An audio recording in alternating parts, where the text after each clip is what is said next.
नमस्कार दोस्तों, स्वागत है आपका अपने YouTube channel UP board special में। क्लास 10th एनसीईआरटी मैथ की श्रृंखला में आज हम देखेंगे बहुपद के शून्यकों और गुणांकों के बीच संबंध। बहुपद के गुणांकों और शून्यकों के बीच क्या संबंध होता है, इसे देखने से पहले हम ये जान लेते हैं कि बहुपद का शून्यक क्या होता है और बहुपद का गुणांक क्या होता है। चलिए तो हम बात करते हैं बहुपद के शून्यक। जैसे मान लीजिए हमारे सामने एक बहुपद दिया है x-4 और कहा गया कि इस बहुपद का शून्यक क्या होगा। तो शून्यक का मतलब होता है कि उस बहुपद में उपस्थित चर का ऐसा मान जो उस बहुपद को शून्य कर देता है। शून्यक का अर्थ ही होता है कि शून्य करने वाला। तो इस बहुपद का शून्यक वही मान होगा जो रखने पर इस बहुपद को शून्य कर देता है। x का मान आप 1 रखिए, 2 रखिए, 3 रखिए, 4 रखिए, जो मान इसको शून्य कर देगा वही हो जाएगा इस बहुपद का शून्यक। जैसे अगर इसमें हम x के स्थान पर 4 रखें तो कितना आएगा, 4 - 4, यहाँ से आपको मिल जाएगा 0। इसका मतलब कि x = 4 रखने पर इस बहुपद का मान शून्य हो गया। तो x = 4 इस बहुपद का शून्यक होगा। माने कह सकते हैं कि इस बहुपद का शून्यक क्या होगा, 4 होगा। या इसी पर आपको दे दिया, आपको एक बहुपद दिया है, अब आपको इस बहुपद का शून्यक क्या है, इसका मतलब क्या है। तो बहुपद का शून्यक का मतलब कि इस बहुपद को शून्य कर देगा। अगर हम इसमें x के स्थान पर 2 रखें तो देखिए कितना आता है, 3 × 2 - 6। तो यहाँ से हो जाएगा 6 - 6, आपका आ जाएगा 0। तो यहाँ से देखिए x = 2 रखने पर इस बहुपद का मान आपका शून्य हो गया। तो चर का ऐसा मान जो उस बहुपद को शून्य कर देता है उसी को बोलते हैं उस बहुपद का शून्यक। तो 2 रखने पर इस बहुपद का मान शून्य हो गया, इसलिए 2 इस बहुपद का शून्यक होगा। अब शून्यक निकालना आप जो है क्लास 9th में अच्छे से पढ़ चुके हैं, इसलिए और अधिक चर्चा हम यहाँ पर उसका नहीं करते हैं। अब गुणांक की बात करते हैं कि बहुपद का गुणांक क्या होता है। तो गुणांक का मतलब क्या, 6x + 7 यही है आपका। तो इसमें जो आपका चर है, चर में जिस राशि का गुणा किया है वही उसका गुणांक होता है। जैसे यहाँ देखिए x में आपका 6 का गुणा है, तो यहाँ से x का गुणांक आपका आ जाएगा, x का गुणांक आ जाएगा 6।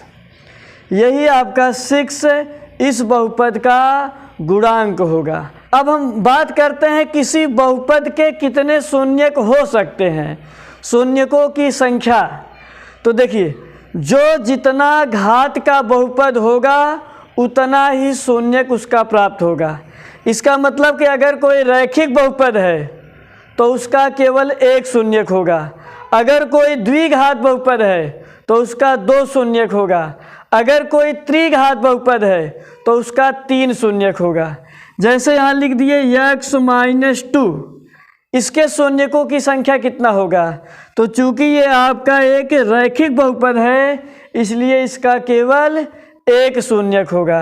x² - 4 ये आपका देखिए द्विघात बहुपद है, इसलिए इसके शून्यकों की संख्या 2 होगा। अब हम देखते हैं शून्यकों तथा गुणांकों के बीच संबंध। मान लीजिए द्विघात बहुपद का मानक रूप ax² + bx + c है। तो ये आपका द्विघात बहुपद है, इसलिए इसके 2 शून्यक भी होंगे। मान लीजिए 2 शून्यक इसके हैं अल्फा और बीटा, कुछ भी मान सकते हैं, तो हमने मान लिया अल्फा और बीटा है। तो इसके शून्यकों और गुणांकों के बीच संबंध की बात करें तो इसका फार्मूला होता है, एक होता है शून्यकों का योग और एक होता है शून्यकों का गुणनफल। तो अगर हम निकालें शून्यकों का योग, शून्यकों का योग। तो शून्यकों के योग का फार्मूला होता है माइनस यक्स का गुणांक, माइनस यक्स का गुणांक बटा यक्स स्क्वायर का गुणांक, यक्स स्क्वायर का गुणांक।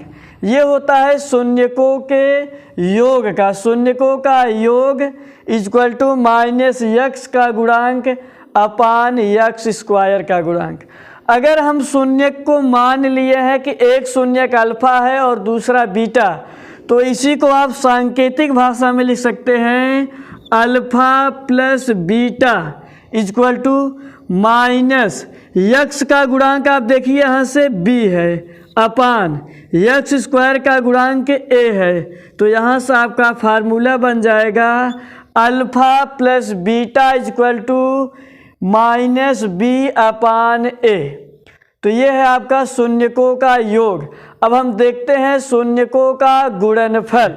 तो यहाँ से देखिए शून्यकों का गुणनफल क्या आएगा, शून्यकों का गुणनफल इक्वल टू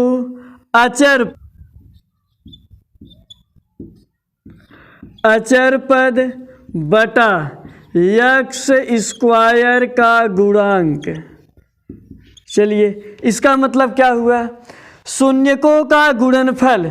तो शून्यक हमने क्या माना है, शून्यक हमने माना है अल्फा और बीटा।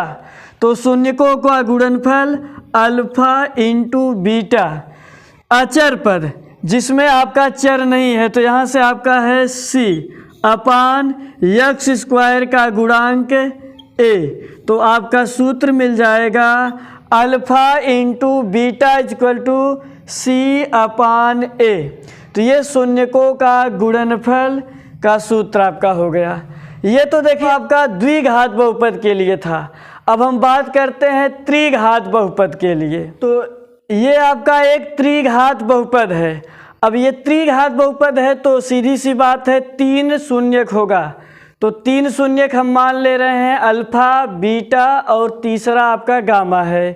तो यहाँ से हम देखिए तीन शून्यक है, तो एक बार निकालेंगे तीनों शून्यकों का योगफल, शून्यकों का योगफल इक्वल टू, इसका सूत्र क्या होगा, माइनस यक्स स्क्वायर का गुणांक, माइनस यक्स स्क्वायर का गुणांक बटा यक्स क्यूब का गुणांक, यक्स क्यूब का गुणांक।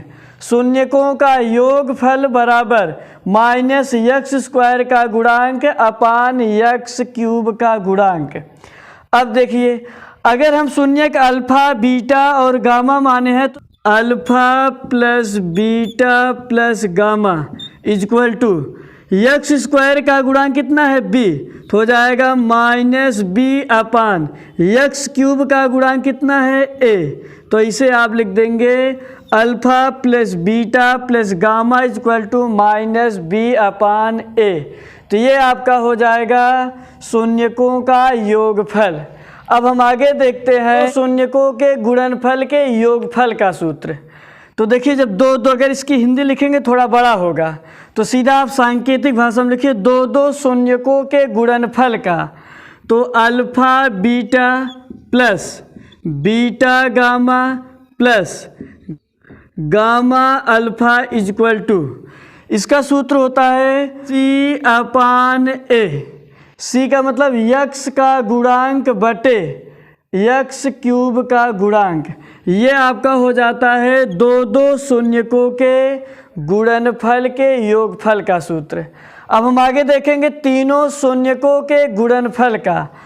Alpha beta gamma equal to minus D upon A. तीनों शून्यकों का गुणनफल equal to minus D upon A. तो ये आपका हो जाता है तीनों शून्यकों के गुणनफल का सूत्र। यहाँ से अगर आप देखिए तो एक ट्रिक भी लगता है, ध्यान से, अगर चिन्ह में थोड़ा सा आपको कन्फ्यूजन होगा तो यहाँ से देखिए आपका चिन्ह क्रम से बनाइए, प्लस माइनस प्लस माइनस।